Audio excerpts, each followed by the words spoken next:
estudar não é obrigação. É uma porta aberta para o próprio crescimento e evolução. É construir um mundo inteiro de possibilidades dentro de si. Olá, meninos! E com essa mensagem bacana, Prosaurina vem hoje ao encontro novamente de vocês para mais uma aula. Antes de iniciarmos a aula, vamos fazer uma pequena reflexão nessa mensagem bacana que a Prosaurina trouxe. Estudar não é obrigação, e não é mesmo. Estudar é a forma que nós temos de crescer, de melhorarmos na vida, de adquirirmos conhecimento, de encontrarmos nosso lugar no mundo, nosso espaço, futuro ou agora. O momento é de pandemia, o momento é de isolamento social, o momento é de reclusão, mas também não é momento de deixar de estudar, momento de não fazer atividade, momento de desligar a câmera ou o microfone e dormir ou voltar só no final da aula. É momento de aproveitar cada minuto da aula. O Colégio Oásis está proporcionando a você, junto com todos os professores, o melhor que podemos dar a você. E a gente precisa desse retorno.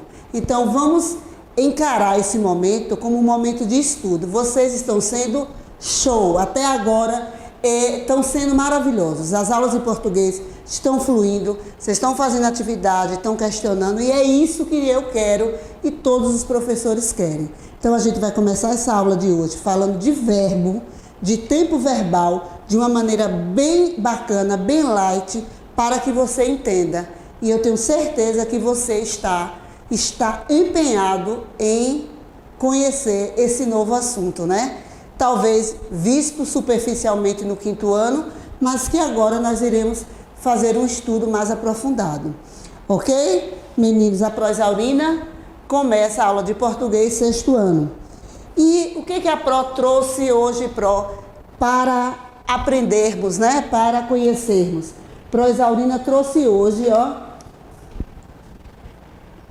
modo indicativo e seus tempos verbais. A Pro optou, e o próprio livro do SAS fez essa divisão, porque nós temos 3 modos verbais. Nós temos o indicativo, temos o imperativo e temos o subjuntivo. Essa aula de hoje é continuação do capítulo 7. Nós já vimos o que o verbo pode indicar, já vimos as conjugações, já conhecemos um pouco sobre verbo. Então, o que acontece? Eu tenho 3 modos, cada modo desse tem seus tempos, com exceção do imperativo. Então, o que nós vamos fazer? Nós vamos focar primeiro nesse aqui, quando nós estivermos já conhecendo, já entendendo, aí passaremos aos outros. E aí muita gente acha que o modo indicativo tem muito tempo. Quando eu digo muito tempo, tempo verbal. Mas ele só tem 3. Ele só tem 3 tempos. Ele tem. Alguns aqui não está dando para você visualizar, mas a prova vai escrever. Ela tem o modo presente. Presente é um só. Aconteceu agora. Aí nós temos, presente aqui. Aí nós temos 3 tipos de pretéritos. Imperfeito, perfeito e o mais que perfeito. E temos o futuro, que eu tenho 2. O futuro do pretérito e o futuro do presente. Vamos conhecê-los agora de uma forma mais formalizada.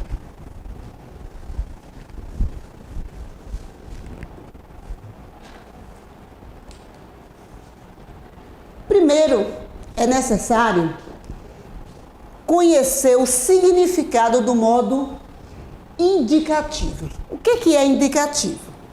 É usado para transmitir um acontecimento certo e real, ou seja, algo que vai acontecer. através dos tempos verbais do modo do indicativo, é possível expressar uma ação de forma precisa e segura. Então, o modo indicativo, alguns livros costumam colocar, é o modo da certeza. Não deixa de estar certo, porque é algo que vai acontecer de forma certa e real. Amanhã teremos aula. É o modo real, ok? Então, primeira dica, o modo indicativo vai indicar um acontecimento certo e real. Traduzindo, claro que vai indicar uma certeza. E isso aqui, ó, não esquecer. Primeira coisa para poder entender o verbo. Agora sim, vamos ver aqui uma divisão desses tempos verbais. Acompanhe. Eu tenho o modo verbal, o modo indicativo, apresenta 6 tempos verbais. O que acontece? Eu tenho presente do indicativo é um. Pretérito, algo que aconteceu no passado, ele vai ter 3 tipos. O futuro, que vai acontecer, ele tem 2 tipos. Então, ele apresenta 6 tempos verbais simples. Por que simples? Porque é um verbo só. Mas o verbo em si, ele tem, no caso do indicativo, ele tem apenas 3 tempos. Presente, pretérito, futuro. Observe que aqui eu vou subdividir em alguns tipos e aqui eu vou subdividir. Aí vai somar 6 tempos verbais. Ok? Então vamos fazer assim um resumozinho rápido. O modo indicativo é o modo que indica algo que vai acontecer realmente, que expressa certeza. E tem 3 tempos verbais que se dividem dessa forma. Ok? Vamos lá.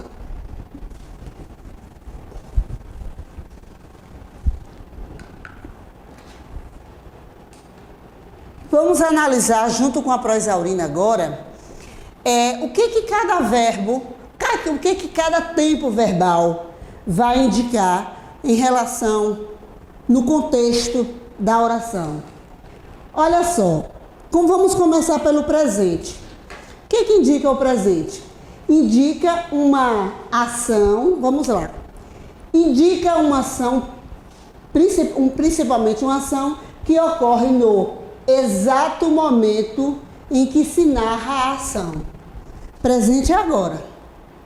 Então, agora eu estou dando aula para o 6º ano. A Pro já usou uma locução verbal aí, eu estou dando aula.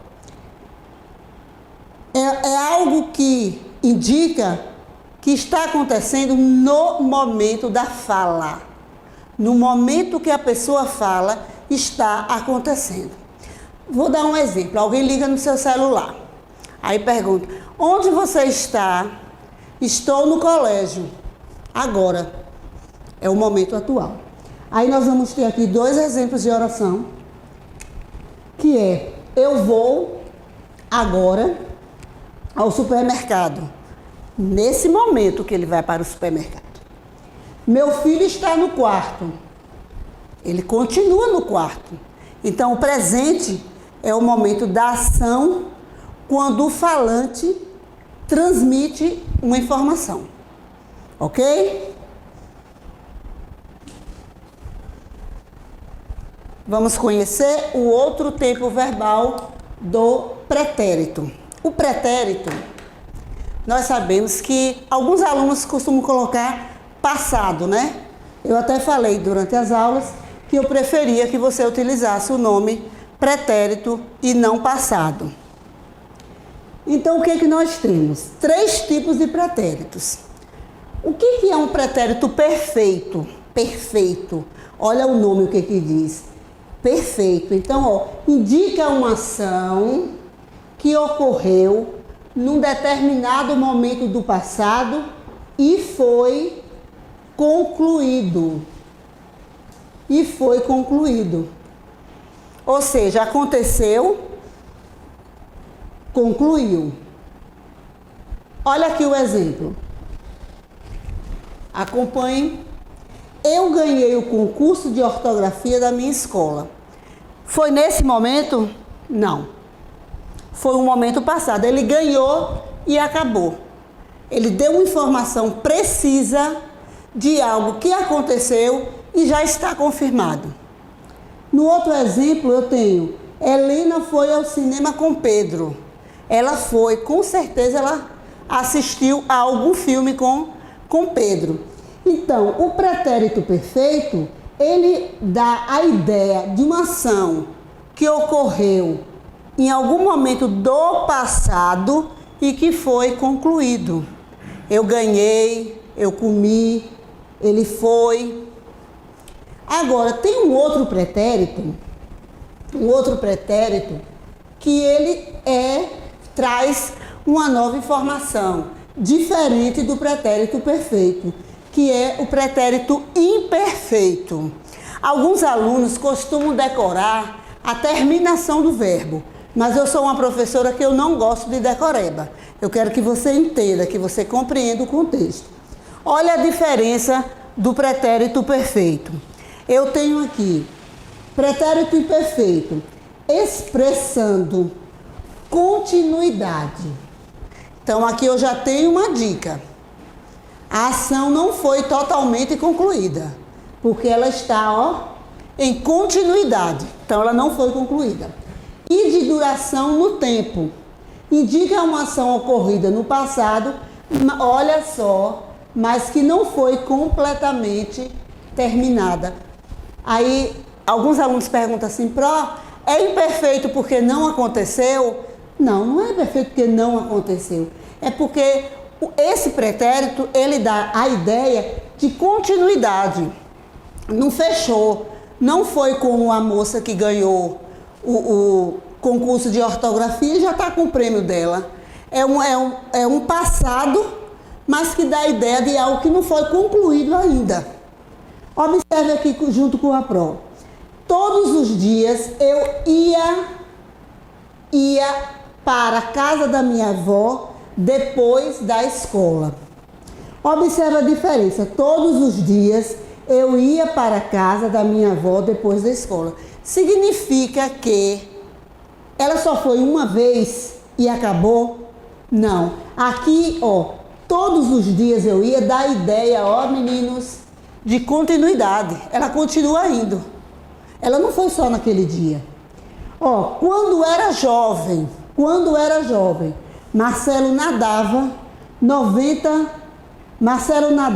90 piscinas. Quando ele olha, eu tenho dois verbos, o era e o nadava. Esse nadava aqui com essa terminação não dá a ideia de que ele nadou e pronto. Ele nadava, era uma coisa contínua. Quando é que isso acontecia? Quando ele era jovem. Então existe uma continuidade. Quando ele era jovem, ele nadava. Ele nadou só uma vez? Não. Ele nadava constantemente. Então, aí vem a ideia novamente de continuidade. Então, não é algo que foi como o pretérito perfeito. Aconteceu e acabou. Não. Você tem que ter a ideia. O pretérito imperfeito, ele vai dar a ideia de algo que tem uma continuação. Ele não nadou apenas uma vez. Ele nadou várias vezes. O outro pretérito, vocês já devem imaginar qual é, não é? É o mais que perfeito. O mais que perfeito. Vamos ver o que esse verbo nos traz. Ele tem uso muito limitado, sendo usado para indicar uma ação que ocorreu antes de outra ação passada. É utilizado maioritariamente. O que essa palavra quer dizer? Dessa forma, muitas vezes, para indicar o quê? Exclamações. Olha uma coisa interessante do mais que perfeito. Tem alguns alunos que decoram assim, o mais que perfeito termina em ara ou ira, né? Vendera, partira, nadara. Faz um pouco de sentido, mas eu prefiro que você entenda o contexto do verbo. Porque veja só, tomara que ele venha cedo. Olha só, tomara, ó, remete a um desejo,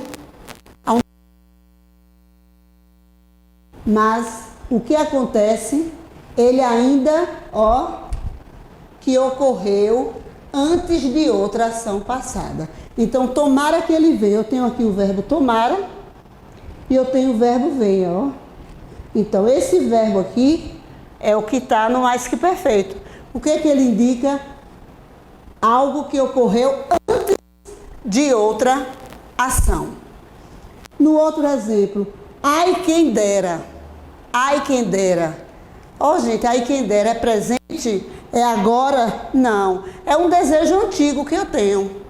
Ah, quem dera eu pudesse comprar uma casa, um carro, um apartamento. Então, é algo que eu sempre vou bater nessa tecla, que ocorreu antes de outra ação no passado. Ela ainda não comprou essa casa, né? Eu poderia acrescentar, ai quem dera comprar aquela casa. Então, esse dera indica algo que não foi concluído ainda. Ou seja, ocorreu antes de outra ação no passado. Então, aqui nós fechamos o bloco. Dos 3 tempos do pretérito. Agora nós vamos ver o tempo do futuro. O futuro é algo à frente. E o que é? Por que tem futuro do presente e futuro do pretérito? Observe.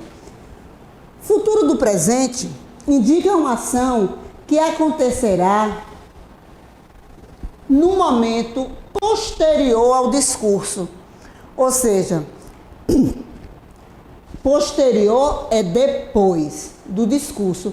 Ou seja, é uma ação que eu vou fazer depois que eu terminar de falar. Olha aqui, eu irei ao salão de cabeleireiro amanhã. É futuro. Mas eu tenho aqui, ó, eu irei. É algo que vai acontecer futuramente. Olha a outra. Semana que vem, meu filho fará 18 anos. É futuro. Mas como é indicativo, é algo que vai acontecer. Com certeza, né? E veio depois da fala. Porque quem escreveu, quem falou isso aqui, pode ter sido o pai ou a mãe, né? Semana que vem meu filho fará. É uma ação que acontecerá depois do momento que se falou. Agora vamos observar o futuro do pretérito, o que é que ele nos diz. O futuro do pretérito, ele vai indicar uma ação que é consequente de outra. O que é consequente de outra? É algo que vai acontecer em função de uma que já aconteceu. Encontrando-se condicionada a ela, né? Condicionada a gente pode entender como presa, indica uma condição. Refere-se assim a um fato que, olha só, que poderia ter acontecido posteriormente, posterior é depois, a uma situação passada. Vamos entender aqui esse conceito. Indica uma ação que é consequente de outra. Indica uma ação que é consequente de outra. Observe, eu ficaria bem feliz se ele voltasse a ser meu amigo. Esse ficaria indica algo do passado, mas ele vem condicionado a isso aqui, ó. Ela só ficará feliz se acontecer isso aqui. Então, esse verbo está condicionado, ligado ao feliz, se acontecer essa outra ação. Por isso é que se diz que indica uma ação que é consequente de outra. Lembrando que aqui é subjuntivo, né? Que indica uma possibilidade. Então, ele expressa, é como se você tivesse, assim, não exatamente uma condição, mas é uma ação uma ação que está condicionada a outra ação que ocorra. Vou explicar melhor, para vocês assimilarem. Ele só ficará feliz se essa pessoa aqui, ó, voltasse. Então, essa ação aqui está condicionada a essa. No outro exemplo, eu faria esse favor. Ela vai fazer esse favor? Ela não vai fazer esse favor. Ela só vai fazer esse favor se você tivesse pedido antes. Então, faria é algo que vai acontecer futuramente, mas depende de quê, Pró? De uma ação anterior. Então, ela só faria esse favor se a pessoa tivesse pedido antes. Então, está condicionada. No livro de vocês, tem esses esquemas e tem outros exemplos que são dados para que você entenda melhor. E outra coisa, tudo isso a gente vai discutir na aula do Zoom. Vamos intensificar com exercícios para que vocês não fiquem com dúvida desses tempos verbais. Porque a princípio eles podem parecer confusos de serem 6. Mas é só a gente analisar a condição de cada um. O que cada verbo desse ele quer indicar em relação ao falante, que é a pessoa que fala, a pessoa agente do discurso. Vamos lá, continuando aqui. O que é que nós vamos ter agora? Nós vamos ter agora o que a Pro adora fazer, que é a síntese. A síntese é para a gente poder entender, fixar o conteúdo. Então, eu tenho presente do indicativo. Eu peguei aqui o verbo estudar, que tem uma conjugação fácil, que é a conjugação em primeira pessoa, e fácil também de entender. Então, presente do indicativo, eu estudo muito. Uma ação de agora. Pretérito imperfeito, eu estudava muito. Pretérito perfeito do indicativo, eu estudei muito. Os verbos estão grifados para vocês entenderem. Geralmente, como tem alguns alunos que às vezes fazem isso, observa aqui, ó. O estudava, o estudei. Claro que no decorrer da conjugação muda. Futuro do pretérito mais que perfeito do indicativo. Eu estudara muito. Claro que a prosalina não colocou outras orações que a Pro já colocou nos outros exemplos. Então, aqui é só para você ver a conjugação como é feita. Futuro do presente do indicativo. Eu estudarei muito. E do pretérito, eu estudaria muito. Ok, meninos? Bons estudos. E vamos finalizar da seguinte forma. Ficando até a próxima aula, com certeza. Intensificando nossos estudos. Tem as videoaulas do SAS. A minha será disponibilizada, lembrando, será disponibilizada no horário da minha aula. Mas aí você tem aula do SAS. Você tem exercícios para serem feitos no livro, que a prosa vai marcar. Vamos estudar bastante esses tempos verbais, ficar firme para os próximos. Tchau para vocês, até a próxima aula. Beijo no coração.